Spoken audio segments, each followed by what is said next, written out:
Porter, thanks very much for joining us today.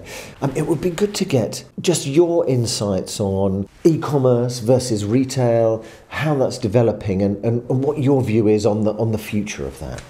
Yeah, sure. So I think that, when you look at China, where I spent a lot of my time, they're predicting in about 2 years, about 35% of all retail sales will be done online. So to me, it's sort of a view of the future. The US is still about 10 or 12%, and I think Europe is 10, 11%. But the point is, I think the good thing is for retailers who are still in the physical world within Europe, because of the fragmentation of the market and because of more strict rules about data privacy, in a lot of ways, the physical retailers have been, in some ways, protected from the technological wave that's coming with e-commerce.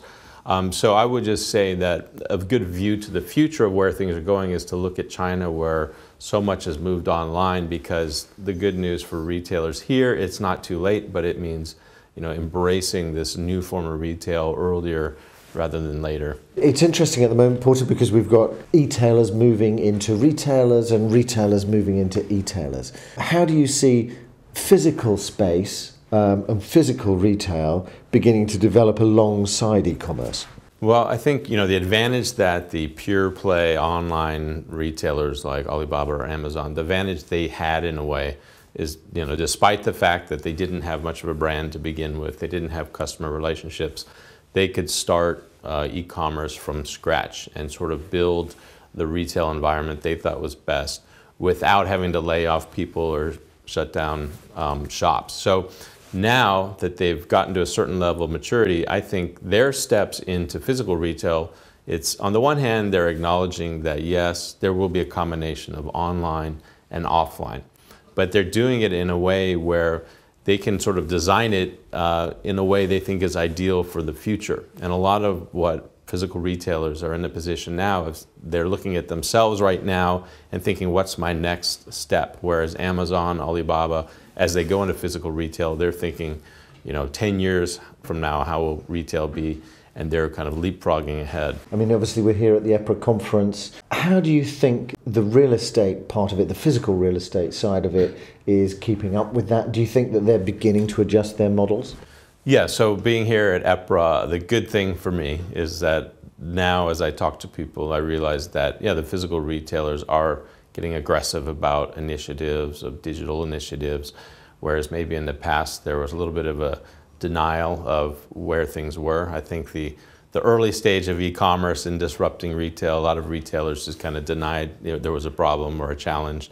And now they're coming to accept it. And luckily, because things are developing here at a little bit later time, there's still time to adjust. So I've been very much impressed by the level of attention being put on digital. I do think the important thing for retailers now is to be thinking, how can we combine not just physical and online retail with our brand partners, but also even partnering up with the large players like Amazon, because instead of trying to beat them, sometimes it's good to join them as well. You mentioned what was happening in China. Do you think China is where the rest of the world should be looking in terms of picking up the trends that we're likely to see here? So if you look at China, I was just in Shanghai a month ago, and it's really moved to the first cashless society in a lot of ways. I mean, there are about $9 trillion of mobile payments done a year in China. I visited a coffee shop where they had a sign that said, we don't accept credit cards or cash, only mobile payments. Now imagine in Europe, if you started a business, a retail business, said, sorry, we don't accept cash. Even, and this is not a joke, even there are panhandlers on the street asking for money. They'll show a QR code and say, you can donate money to me via a mobile payment instead of coins, because you may not carry cash anymore.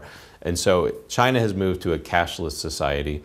It's leapfrogged ahead in that way because the previous infrastructure wasn't that great. So I think for Europe, the nice thing is that things are already done pretty well, pretty efficiently here. The shopping experience is great. You can be in beautiful parts of old towns and cities and have beautiful malls or beautiful little boutique retailers. So the shopping experience here is pretty good, but I do think that China offers a view to what this cashless society will be like, and it'll have important repercussions for retail as well. Great. Fascinating to get your views, Porter, from your base in Tokyo and what you've been seeing, particularly in the Far East, and how that might influence us here. Thank you very much. Yeah, thank you.